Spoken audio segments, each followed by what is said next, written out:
In today's video, we are looking at 8 perfect new watches for slimmer wrists, and we're saving the best until last. Welcome back to the Chisholm Hunter channel. My name is Harrison, as always. And over the last 3 to 6 months, there's been so many new watch releases, and I've hand-selected 8 new models that are just perfect for my slim wrist gang. Now, before we start this video, if you could do me a huge favor and hit that subscribe button, it helps us so much more than you know, and you'd be helping a watch nerd out. And what can I say? I'd love you forever.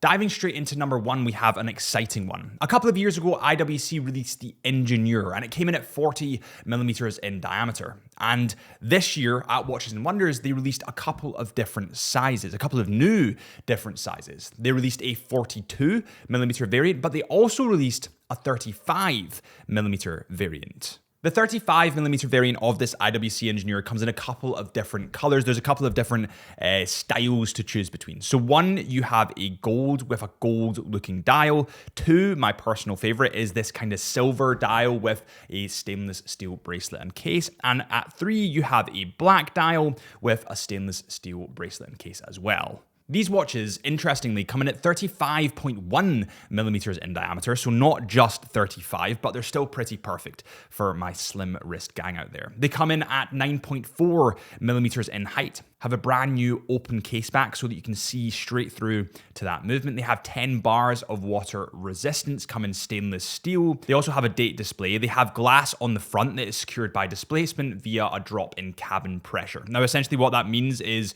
when you're flying very high and come down very low, sometimes what can happen is the glass can pop out of your watch. But because IWC always has kind of pilot's DNA running through them, they've secured against this. Now, will you ever be in that circumstance to test it out? Probably not, but the fact that it can do it is pretty cool. The movement in this model that you can see through the open case back is the caliber 47110. This is fully automatic, has 42 hours of power, and beats at a frequency of 28,800 VPH. To tell you the truth, guys, when I tried this watch on at Watches and Wonders, my first inclination was it's going to be far too small. It goes past the slim wrist gang out of us gentlemen and goes to a lady's watch.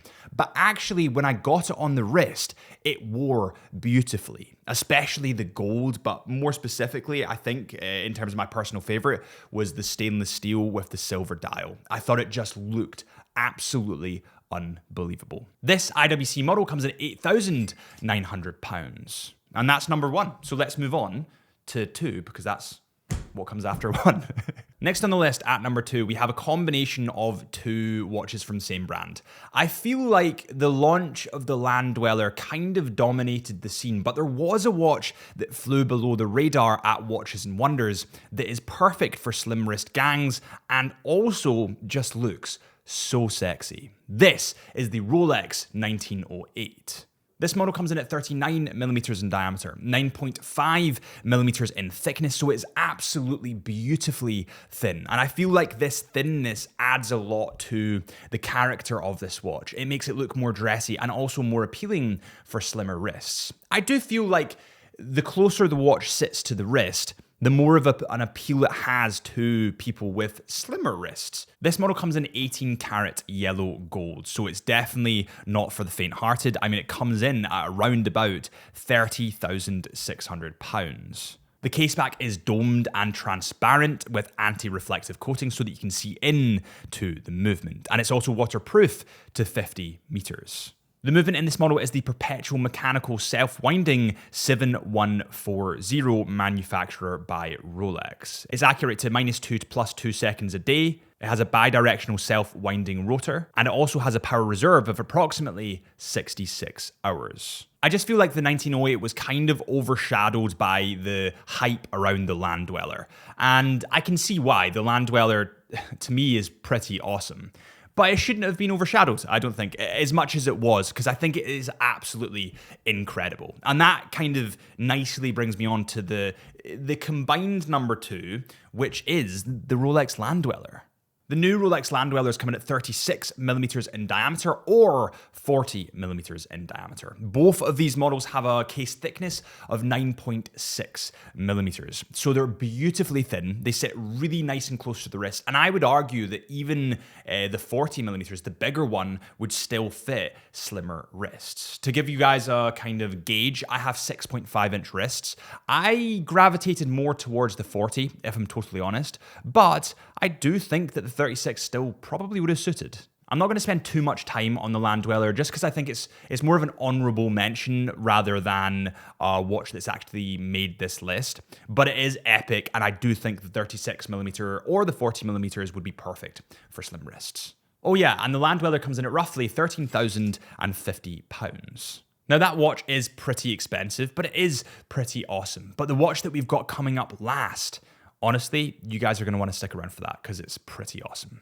The next watch on the list is from Raymond Weil. At number 3, we have Raymond Weil, another underrated brand that produce pretty incredible watches. Now, Raymond Weil really exploded onto the scene for me when they released the original Millesime, and that actually won the GPHG Awards, which is like the Oscars for watches. It's basically a recognition. Is that a word? It's recognizing the accomplishments of a brand. It's saying that this watch is pretty damn awesome. So they awarded the GPHG Awards to the Millesime, and since then the range has kind of expanded because of the popularity. And this year at Watches and Wonders, they released this. This is the Millesime that comes in at 35mm in diameter. It comes in at 10.25mm in thickness, comes in stainless steel, has a leather strap, and a fully automatic movement. The movement in this model is the mechanical self-winding RW4251 with 41 hours of power. Now remember that there is a little bit more thickness added because it has more of a glass box design,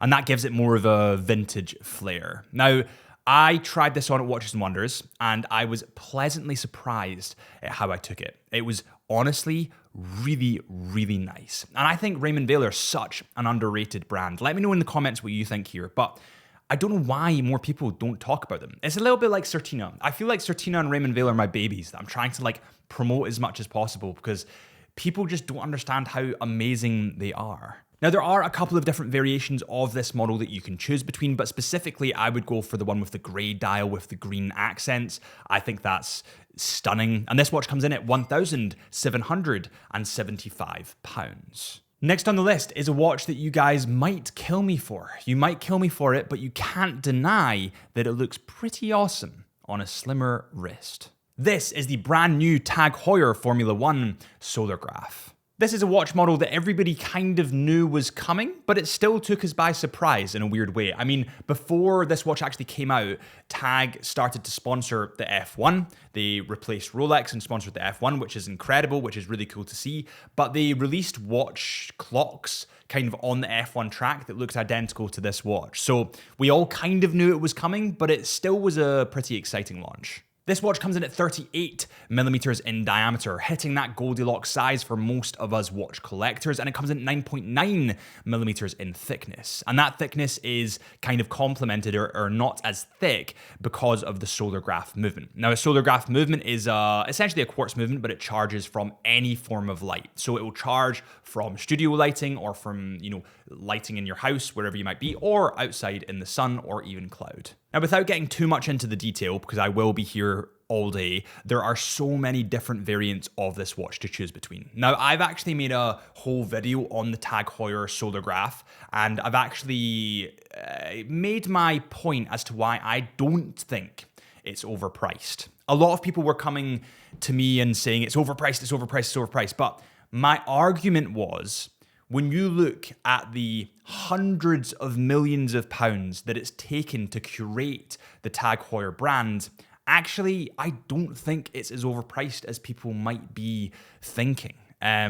But I've done a whole segment on that in another video, so I'll link that down below or whatever for you. So have a look at that. Let me know what you think, because I know it's kind of a hot topic. But I do think this looks brilliant on slimmer wrists. It comes in at £1,650. Now, that is for the stainless steel version, so there's different options, but that's kind of a rough gauge. Right, next on the list, we have the Breitling Top Time B31. Honestly, this is, in my opinion, one of the best releases this year from Breitling, if not in the watch industry. I was kind of infatuated by this watch, specifically the white dial with the baby blue kind of flange around it. It's really cool. This model comes in at 38 millimeters in diameter, comes in at 10.3 millimeters in thickness, has a fully open case back so that you can see into that beautiful Breitling B31 manufacturer movement, which is totally self-winding, has 78 hours of power. It comes in full stainless steel. You do have a choice between a leather strap or a bracelet on all the color variations. So you have a dark blue, you have a dark green, then you have a white, and all of these variations have different combinations that you can kind of choose between. I thought this was an interesting release from Breitling for a couple of different reasons, but one in particular. Breitling have an affiliation, they have historical roots to planes, to pilots, and that is what the Navi Timer is. It was a instrument used by pilots. And you can see this replicated in a lot of their watches. A lot of their watches are quite complex. They're real works of art. But this is one of the first watches that I can think of where they've really stripped everything back. They've simplified it. They've made it a Goldilocks size with a Goldilocks complication. Literally all it has is a date window. And it just looks the part. It looks stylish. It looks simplistic. It doesn't scream too loud, but it still draws the eye. It's just... I think this is a real staple, and I think it will be a real staple in Breitling's arsenal. The one thing I'm not sure about, however, is the Cyclops eye. That's the one thing I'm not sure about. Let me know what you think on that one. I don't know. This model with the leather strap comes in at £4,550. Next on the list, at number 6, I think we're on number 6. I am dyslexic, but I think we're on number 6. This is the Tissot PRC 100, another solargraph watch that I would argue is the best affordable alternative to the Tag Heuer Aquaracer solargraph. But that's my personal preference. This watch comes in a couple of different variations. It comes in at 39 millimeters in diameter, 9.22 millimeters in thickness. Yes, you heard me right. It's beautifully thin. It has a 20 millimeter lug width. It has 100 meters of water resistance, comes in 316L stainless steel, and has, again, a solargraph movement. Now, when you look really closely at this watch, and this is something that I didn't notice until I spent quality time with it, but if you look really closely, you can actually begin to see the solar cells. It has almost like a honeycomb pattern running through it, a really tightly knitted honeycomb pattern running through it. And that, what you're looking at, is literally the solar cells of the watch. And I think that is fascinating. I think this watch is quite simplistic. It is quite stripped back, and I would like to see more spice added over the years when they develop this range. But I think it's a great start, and I also think it's great for slimmer wrists, and also it's a pretty great price point. It comes in at £450. And remember, you do get a ton of variation when it comes to this watch. It isn't just the blue dial and steel. You do get a black and a couple of others. Next on the list, we have a personal favorite. Not quite as good as the End watch that we're going to cover in the next watch, but it is a personal favorite. I've always been a fan of the Hamilton Khaki Field. I think it's a staple in the industry. It's an absolute staple in the entirety of the watch industry, not just in Hamilton's range. But this is a new, pretty funky extension to that range. This is the Hamilton Khaki Field Quartz. This model comes in at 38 millimeters in diameter, 8.3 millimeters in thickness. And yes, I'll repeat that because it's kind of insane. 8.3 millimeters in thickness. And that sits beautifully close to the wrist. It comes in full stainless steel, and it's sand-blasted stainless steel, and it also has a NATO strap because it is an explorer's watch. It is a military-inspired, military-feeling watch. This watch is something that's designed to be in the field. It's designed to be battered, bruised, and live through everything, and I really, really like that. What I like more than that, though, and this is a really kind of odd watch nerdy detail, is the fact that on the dial at the 6 o'clock mark, or just above the 6 o'clock mark, they've put the bold white text, khaki. And I actually think that's a really nice touch to this watch. I understand that could be like Marmite to a lot of people, but I really like it.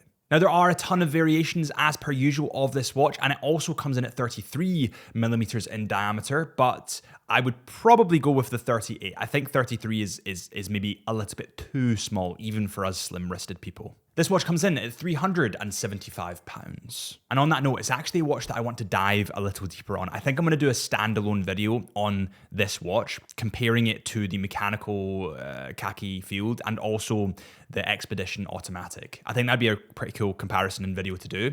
But let me know in the comments what you think on that one and hit that subscribe button if you want to see it. Up next, we have possibly the highlight of this video. I remember like 5 years ago, the Black Bay 58 was released and everybody lost their minds. Everybody went absolutely crazy because it was the most beautiful, simplistic, stripped down, awesome watch that Tudor have released up until that point.